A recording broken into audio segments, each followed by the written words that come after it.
Hoje eu vou te contar algumas formas muito esquisitas que as pessoas...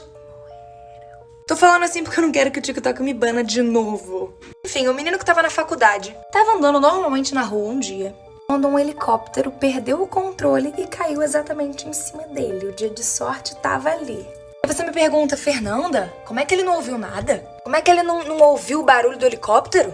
E a resposta é simples e triste. Quando você andar na rua, deixa sempre um pra fora, pelo amor de Deus.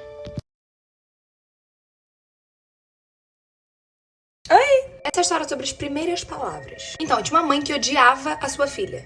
Em uma noite, enquanto a filha dela tava dormindo, entrou no quarto da menininha, que tinha mais ou menos uns 4 anos, com uma faca. Começou a, acertar a menina várias e várias vezes. Ninguém nunca descobriu e ela só, continuou vivendo com isso. Alguns anos depois, a mãe teve outra criança, outra menina. Assim que nasceu, ela já amava essa criança diferente da outra.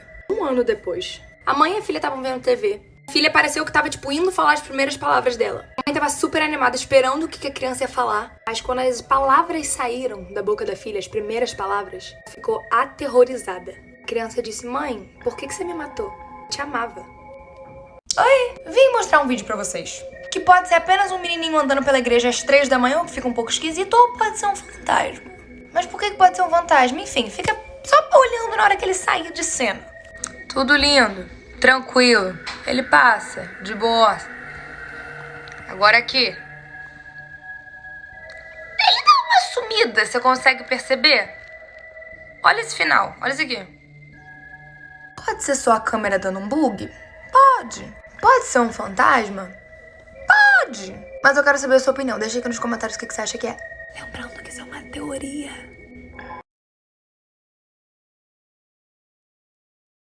Oi! Vou te contar uma das histórias mais loucas que eu já ouvi na minha vida. Ela aconteceu na Nova Zelândia com uma menina chamada Grace, de apenas 21 anos. Ela marcou de encontrar com um cara chamado Jess, de 28 anos, no Tinder.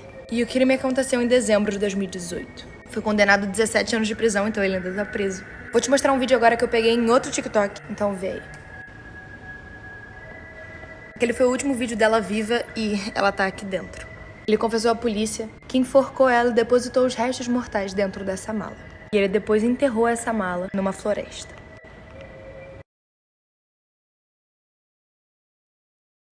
Oi! Tinha uma menina chamada Molly. Tinha muita curiosidade sobre o que acontecia depois que você morria. Ela tinha o hábito de matar alguns animais pequenos pra ver o que acontecia com eles depois que eles morriam. Até que um dia ela tava conversando com a mãe dela. Ela falou, mãe, quando você morrer, você pode me mostrar o que acontece? A mãe dela riu e falou, claro, filha. Até que a Molly disse, ok, e foi embora. Naquela noite, quando a mãe da Molly tava dormindo, Molly entrou no quarto dela com uma faca e começou a atacar a mãe repetidas vezes no estômago. A mãe dela gritava e chorava de dor. Gritou, filho, o que você tá fazendo? E ela continuava batendo na mãe, esfaqueando a mãe com um sorriso no rosto. Até que ela disse, você me prometeu que eu me mostraria o que acontecia depois que você morresse. Então é melhor você cumprir a sua promessa. Oi! Hoje eu vou te contar da história de um menino que foi brutalmente morto pela mãe e o padrasto lá nos Estados Unidos. Ele tinha o seu nome. O nome dele era Gabriel Fernandes. Legal, gosto legal. Assim que ele nasceu, ele foi abandonado no hospital e os avós dele, cuidaram dele. Depois de um tempo, ele voltou a morar com a mãe. Só que foram os piores 8 meses da vida dele. Eu vou te explicar o porquê. Eu ia perguntar. Todo dia, a mãe e o padrasto batiam nele até sangrar e depois atiravam nele com pistolas de ar comprimido. Lembrando que ele tinha 8 anos de idade. Meu Deus. Depois de algumas denúncias, a polícia resolveu investigar, mas eles não acharam nada. E depois de alguns meses, ele foi achado, morto, com contusão na cabeça, costela quebrada e a pele toda queimada. Mas não acabou por aí, tem a parte mais bizarra de tudo. Tem mais. Depois, eles descobriram que, dentro do estômago do menino tinha fezes de gato. Que isso, maluco? Ele tem seu nome.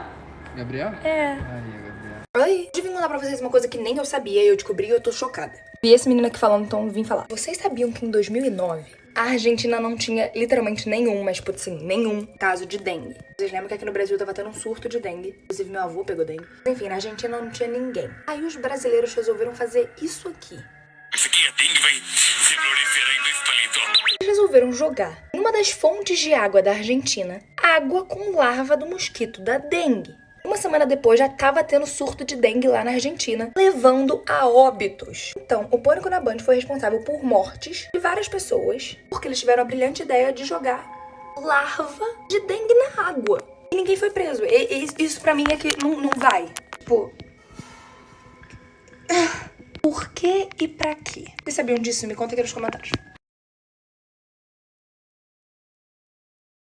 Hoje eu vou falar de uma das pessoas que eu realmente tenho muito medo. Vou falar sobre esse cara, que tem um caso bem perturbador. Tudo aconteceu quando ele tinha 14 anos. Hoje em dia ele tem 37. Um belo dia ele tava com um taco de beisebol, brincando no quintal dele. Ele tinha 14 anos. E tinha uma amiga dele também que tava brincando, o nome dela era Maddie, ela tinha 8 anos de idade. E ele tava brincando com um taco de beisebol e ele acertou o olho da Maddie e começou a sangrar. Como começou a sangrar muito, ele entrou em pânico na hora. Porque ele sabia que o pai dele, que era muito abusivo, ia ficar muito chateado com ele. Então ele achou que seria uma boa ideia, que foi uma péssima ideia. Mas enfim, ele achou que seria uma boa ideia estrangular a menina com uma corda de telefone, com um fio, sabe? E não satisfeito, ele pegou uma faca e atingiu ela 11 vezes. E escondeu o corpo da menina de 8 anos na cama dele, debaixo da cama dele. Um tempo depois, a mãe achou o corpo da menina. Ele foi sentenciado a pena, perpétua, prisão perpétua. Esse é ele hoje em dia, ele fez uma carta de desculpa pra menina. Sem comentários. Oi! Hoje eu vou te mostrar uma das crianças mais, assustadoras que eu já vi. Em fevereiro de 1996, esse menino aqui de 15 anos, chamado Barry, entrou na sua aula de álgebra, vestido com uma vibe meio assim do Velho Oeste, sabe? E ele tinha uma arma pra fazer jus ao personagem e começou a atirar em todo mundo da sala, fazendo um total de 3 vítimas, sendo 2 estudantes e uma professora. E ele ia fazer o resto dos alunos como refém, mas outro professor ouviu os tiros. Enfim, conseguiu parar com a graça toda do menino. E hoje em dia ele tá servindo 2 sentenças, com mais adicionais de 200 e poucos anos na cadeia. Então, enfim, me deixa saber aqui nos comentários o que você achou dessa criança. Oi! Hoje eu vim contar pra vocês uma história que eu fiquei completamente chocada, mas eu achei muito legal. A vida da repórter Victoria Price foi salva por conta de um telespectador. Um dia ela tava fazendo uma entrevista normalmente, até que um telespectador, assim que acabou de ver a reportagem dela, mandou uma mensagem pra ela. Ele disse que tinha visto uma coisa no pescoço dela que tinha preocupado ele. Falou pra ela checar a tireoide dela e disse que o que ele tava vendo lembrava ele do pescoço dele. Quando ele foi checar, era câncer. Então ela foi, checou e de fato era câncer também. Enfim, ela foi, fez a cirurgia dela, o pescoço dela tava assim, enfim, hoje em dia ela tá assim. E a vida dela literalmente foi salva porque um cara avisou pra ela. Muito doido. Um dia uma criança chamada Chris, que tinha apenas 12 anos, estava brincando com o irmão dele, de 9 anos, chamado Ryan. Eles estavam brincando de pique-esconde, sabe? O Chris estava contando e o outro irmão estava se escondendo. Ele acabou de contar, ele foi atrás do irmão, obviamente. Mas depois de procurar a casa inteira, Chris não estava conseguindo achar o Ryan. Ele tava gritando o nome do irmão dele, falando: jogo acabou, onde é que você tá? Mas o irmão nunca respondia. Então ele contou pros pais dele e eles chamaram a polícia. A polícia veio e procurou a casa inteira, mas eles também não conseguiram achar o menino. Semanas se passaram e eles começaram a achar que o menino tinha fugido. Até um dia que ele resolveu ir até o porão procurar alguma coisa. Começou a sentir um cheiro muito esquisito vindo de uma mala. Quando ele abriu a mala, ele achou o corpo do irmão dele apodrecendo dentro da mala. Os gritos do menino não davam pra ser ouvidos porque ele se prendeu dentro da mala e não conseguia sair. Ele acabou morrendo lá dentro.